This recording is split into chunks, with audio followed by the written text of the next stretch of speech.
officiel na Kolwezi, na province ya Lolaba, le vice-premier ministre, ministre de l'économie nationale, le professeur Daniel Mukoko Samba, a procédé à qui le mercredi 20 mai 2026, l'hémicycle et assemblée provinciale du Lolaba, ouverture ya 7e édition, ya Katanga Business Meeting, Oyo, ezali organisé na thème kitoko, investir dans un futur durable pour une Afrique qui gagne. Représentant ya son excellence, la première ministre Judith Soumine Tuluka, le vice-premier ministre azwaki part na ba principale activité oyo ezalaki tellement important na rencontre économique ezali kosangisa autorité publique, investisseurs, opérateurs économiques, institutions financières, pe ba partenaires internationaux autour ya banje ya développement durable, industrialisation, pe d'investissement en Afrique. Na cérémonie d'ouverture, le vice-premier ministre a souligné qui rôle stratégique ya démocratique du Congo na nouvelle chaîne de valeur mondiale liée na ba minéraux critiques na transition énergétique. Pe a rappelé que pays ezali ko assurer 70% ya offre mondiale ya cobalt. Daniel Mukoko Samba, article number 1, a plaidé le sous en faveur ya accélération, ya transformation locale, ya ressources stratégiques, du développement progressiste, ya activité industrielle, paix à fort valeur ajoutée, du renforcement des infrastructures énergétiques, Tikato Ebisabino. RDC elingi kaka te kozala espace d'extraction, mais elingi ekoma progressivement espace ya transformation d'industrialisation, d'innovation pe ya création d'emploi, ndenge kaka le vice-premier ministre a déclaré ki tika toyoka yango. Il y a une semaine, il s'est tenu à Madrid le congrès mondial du cobalt, organisé par le Cobalt Institute, du 12 au 13 mai 2026. Au moment où la République démocratique du Congo, qui assure près de 70% de l'offre mondiale du cobalt, impose de plus en plus sa nouvelle doctrine cobaltifère, il est important que Kolwezi devienne l'épicentre des discussions au niveau mondial de ces minéraux critiques. Notre pays ne veut pas seulement être un espace d'extraction, il veut devenir progressivement un espace de transformation, d'industrialisation, d'innovation et de création d'emplois.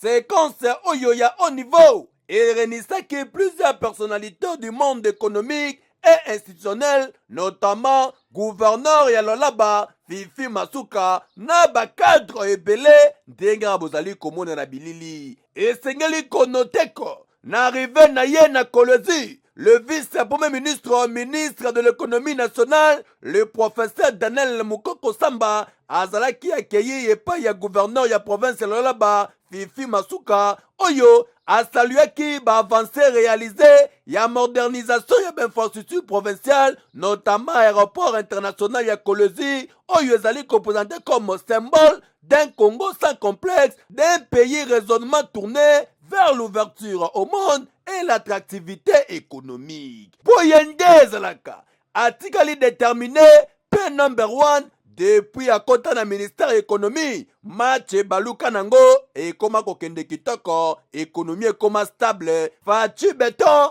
avana na ye kimia, pona le professeur Daniel Mukoko Samba, musala kitoko oyo, azali kosala na ministère, eza komonana, mutu ya boye, et sengela dans la toujours, pemeni ya président de la République, son excellence Félix Antoine Tshisekedi Tshilombo, pona mboka oyo, économie etikala kaka stable, ndenge ezali kokende. Le professeur Daniel Mukoko Samba, umela na yo, musala kitoko, peuple déjà indimi yo. Il y a un Congo de 6h à 10h et jeudi de 17h à 19h30. Suite à séance de travail tripartite tenue le 19 mai 2020. 2026 entre délégué ya Fédération des entreprises du Congo fek na Mokuse pe ba représentant ya province ya Chopo na ba expert ya ministère ya économie nationale portant sur des questions spécifiques liées na structure des prix des produits pétroliers na province ya Chopo. Ministère ya économie nationale ezali ko porter à la connaissance ya opinion publique ba conclusion pe orientation brouillée. Ministère ezali ko souligner nécessité ya ko maintenir un dialogue permanent entre opérateurs pétroliers ya Chopo pe comité ya suivi ya prix et produits pétroliers CSPP enfin ya ko permettre na opérateurs concernés ba bénéficier pleinement na ba mesures d'accompagnement pe ko faciliter mise en place par le gouvernement pour na soutenir l'activité à secteur. Concernant problématique d'augmentation ya coût ya transport à wana Chopo tikate bisabino ministère ezali ko rassurer que ba préoccupation exprimée ezali dûnement examiné par ya expert pe les sous concertation technique qu'on poursuivre en vue d'identifier et qu'on mette en œuvre des solutions aux ezali appropriées. S'agissant d'un protocole d'accord relatif à la participation à secteur pétrolier aux ezali comme soutien d'action et développement à la province, ministère ezali ko invité ba parti ba s'accorder sur une nouvelle contribution pour permettre équilibre économique entre opérateurs pétroliers. En ce qui concerne nos textes et transit appliqués aux produits pétroliers, dossier ezali déjà transmis à la hiérarchie compétente pour nous examiner approfondi en vue à dégager une solution durable, successible, enfin à mettre fin à bas circuit que subit bas produits pétroliers. Pour un paiement et subvention d'État en faveur de la société pétrolière également établie et en règle avec les exigences administratives, réglementaires, ministère et recommandé n'a fait que Chopo pas s'inspirer d'un modèle de collaboration déjà mis en œuvre avec succès n'a entité y a fait que ouest sud PST pona pour bénéficier d'accès aux mécanismes d'appui gouvernementaux destinés à la profession pétrolière. Ministère de l'économie nationale ezali ko réaffirmer encore que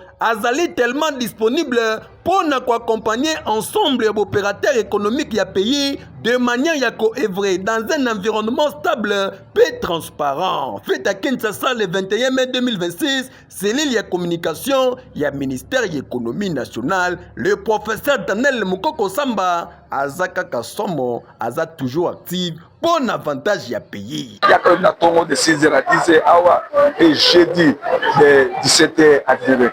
Opération comme Kololo Pango, na quartier Mukanga 1, pe quartier Mukanga 2, na commune Nselepe, commune Maluku, Okozolo Pango na yo, na $1,500 ya pamba, il suffit au PC avance. Il y a $500, $1,000 ekotika la fute ngo malembe na diro ya 12 mois mobimba. Une année. Et bongo na quartier Mukanga 3, na commune ya Mongafula, liboso ya barocade. Okozolo Pango, à partir ya $2,500, $5,000, pe $10,000, il suffit au fouti 40%. Lokola à compte, oye kotikala, oko fute ngo malembe, na délai ya 12 mois mobimba mwana ya Congo. Opération comme patron pe ezalio, avec $1,600 ozui moto na yo ya deux pneus ya sika okomi patron futa kaka $600 lokola avance $1,000 oye tikali okofuta yango malembe na délai ya 4 mois ebongo mpona bamoto ya 3 pneus batricycle ziko mukanga lobi $4,500 ya pamba avance ya $2,000 $2,500 oye tikali futa yango malembe na délai ya 4 mois ndeko ya Congo opération comme patron plus osika okozwa babus Mercedes Force ya sika 00 km $30,000 ya pamba il suffit au futi $10,000 lokola avance oye tikali okofuta yango malembe na délai ya 6 mois mobimba okomi patron grâce ya président Ziko Mukanga mwana ya Congo badresse ezali ya kobo Mateo, avenue Victoire, numéro 42, quartier Kauka, référence Arrêt Mabaya, na deuxième niveau ya galerie Efra, Oza Mobimba, okutani na président Ziko, okomi patron, okomi kololo pango na facilité. Tala! Yebela! Il y a quand même la tongo de 6h à 10h awa et jeudi de 17h à 19h30. Putulu ye mataki na niveau ya kosakana te awa na commune ya Ngaba na ouverture ya session ordinaire baeli loko ya commune ya Ngaba bayambaki mokolo ya mercredi le 20 mai 2026 visite ya sénatrice Anne Mbunguje oyo azali eli ya ville province ya Kinshasa mingi mama sociale toujours proche ya babase pe proximité na population ya Kinshasa. Au cours ya rencontre oyo ezalaki na objectif moko ouverture ya session ordinaire ndenge bozali komona baeli ya commune ya Ngaba ba conseiller communaux bayebaki kolanse yango kitoko na présence ya sénatrice Anne Mbunguje oyo atikali number 1 ezalaki na cadre ya koreaffirme engagement na ye na côté ya ba conseiller communaux pe pour assurer accompagnement pour un bon fonctionnement et institution communale conformément à la vision du chef de l'État Félix Antoine Tshisekedi Tshilombo oyo accès nango ezali sur la gouvernance et la proximité et le renforcement des institutions locales. Il faut avoir la foi, il faut avoir de la morale. Il a parlé de la famille le jour du 15 mai. Les valeurs familiales, les valeurs congolaises profondes que nous avons, on doit les garder. Les jeunes doivent se battre pour faire leur place. Je pense qu'ils doivent nous remplacer, ils doivent prendre leur place dans la politique. Il est temps qu'une nouvelle génération émerge. C'est pour ça que je suis ravie de voir dans le bureau des gens jeunes, dans les élus des jeunes. Il faut se battre, il faut garder la foi, il faut être solidaire, il faut être patriote. C'est le mot qu'il faut retenir. Aux femmes, je suis une femme également, je pense qu'on doit se battre. À diplôme égal, à compétence égale, on doit avoir notre place. Le président a dit 30% aujourd'hui, pourquoi pas 50, pourquoi pas 60, moi j'y crois. Je pense qu'on est largement compétente, souvent avec même des meilleures valeurs que vous les hommes. On doit se battre. On a un président de la République qui est le patron de la masculinité positive, j'y crois. Il nous a mis à la primature, il nous a mis au président du Conseil d'État, si je ne me trompe, etc. On est nombreuses, mais ce n'est pas suffisant. Je sais qu'on peut faire plus. Number 1, mama social, yende mukolo mabele, bana yangaba, ba mama na bilenge. Tangu bayoka kiko, la sénatrice Anne Mbunguje, azali na mabele yangaba, bayaki ebele, na loyembo, na maboko, ba betelie maboko 3 fois, pour azali, mwasi moko tellement dynamique, engagé, déterminé, na mosala na ye, depuis kuna na Sénat, alobaka po na peuple, intérêt ya peuple, a défendaka yango kitoko, la sénatrice Anne Mbunguje, atikali number 1, moto moko te akoloba, po na proximité na ye, na population ya ville province ya Kinshasa. Tigado bisabino, eli ya commune ya Ngaba, conseiller communaux, oyo babengi na kombo ya honorable Leiba, atikali pe number 1, po na ko défendre intérêt ya bana ya Ngaba, azangite koloba, na micro ya magazine pas de complexe, biso tota kobenga ye, TGV ya sur terrain, tellement dynamique, un jeune engagé. Et sénatrice Anne Mbunguje, la maman Oyo, à Général Vision, chef de l'État, il est venu jeter un coup d'œil sur l'organisation Oyo Salama à niveau local, dans l'objectif de soutenir les actions du chef de l'État, qui est de promouvoir la décentralisation. Mais aussi, vous savez que les conseillers communaux, jeunes, la plupart, la majorité, jeunes qui réfléchissent, qui mettent en place ma proposition, ma décision, qui sera important aussi pour les élus nationaux de pouvoir transformer ceux qui sont propositions de décision en propositions de loi, propositions des édits. Parce que nous, notre pouvoir est limité, nous pouvons avoir une conception sur une proposition de décision, mais quand nous sommes en collaboration avec les élus nationaux, quoi de plus normal, nos propositions soient ramenées au niveau national et à être transformées à une proposition de loi. Il y a quand même la tongo de 6h à 10h awa et jeudi de 17h à 19h30.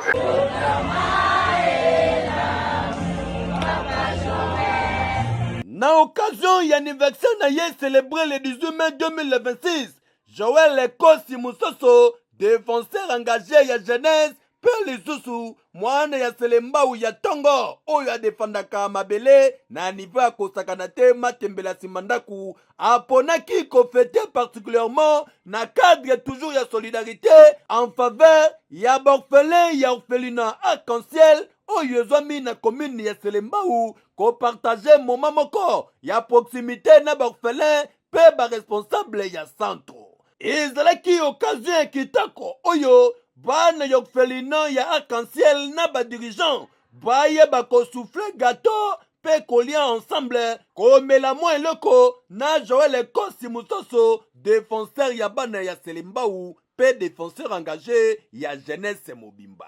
Initiative moko kitoko oyo bainvite bayebaki kosalue yango na ndenge communion parfaite esalamaki entre Joël Ekosi Musoso na bana ya orphelinat oyo ya arc-en-ciel bafetaki kitoko na cadre toujours ya passage biblique ya Jacques 1:27 ya koencourager pe kosoutenir baorphelin pe bapersone en détresse yango wana ezalaki action ya Joël Ekosi Musoso jeune leader ya selembau number 1 okotia lokolo wapi afetaki ensemble na bana.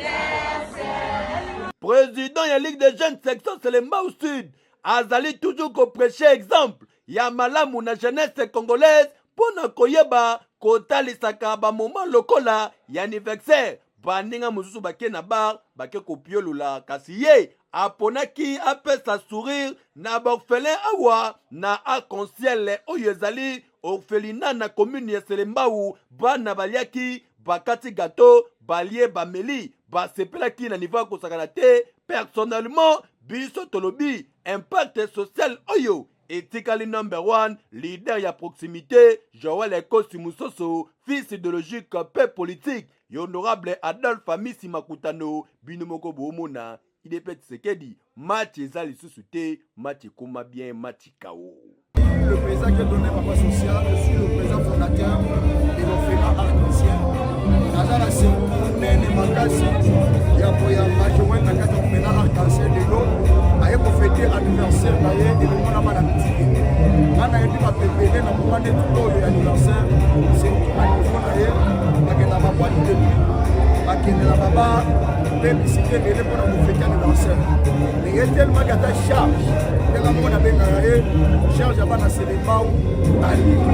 Même besoin de téléphone pour le ça m'a président qui donné na waya ko fêter le 18 anniversaire na ngana ba no fêter arc-en-ciel. Il y a quand même Tongo de 6h à 10h awa et jeudi de 17h à 18h. Clôture, il y a des grandes journées de prière et les Canadiens qui toquent awa na église centre d'évangélisation et corps de Jésus-Christ EJC 318 et longo na l'homme de Dieu, le révérend pasteur Chambert, na la servante de Dieu, Maman Nanambe. Tika to bisabino, ezalaki moment ya prière, ya makasi oyo bana na Nzambe, ba vivaki vraiment présence ya Molimo Santu, kati na bango à travers Mosal na Nzambe, invité oyo autaki mboka ya Angola.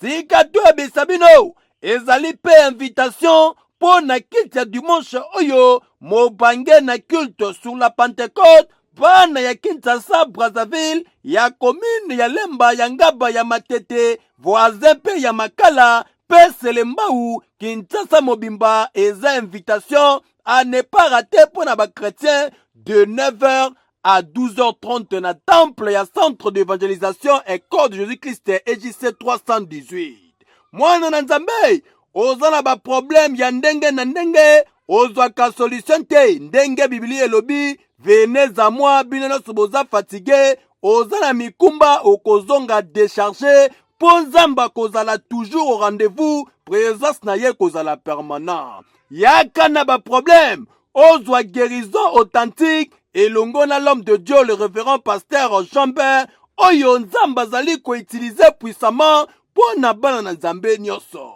Centre d'évangélisation et corps de Jésus-Christ, ezwami na avenue Mbekana numéro 13, commune ya Lemba, quartier Kemirigini, sur la route ya bypass, soki otuni avant koma triangle campus soit entre rigini otuna veni mekana bakolakisa yo. Awa Nzambe azali vraiment rendez-vous azomonana pe bilembo na ye eza na batémoignage ya kosakana te dimanche oyo Pentecôte kozala ya koyinda boya ebele na baproblème na bino bozwa basolution.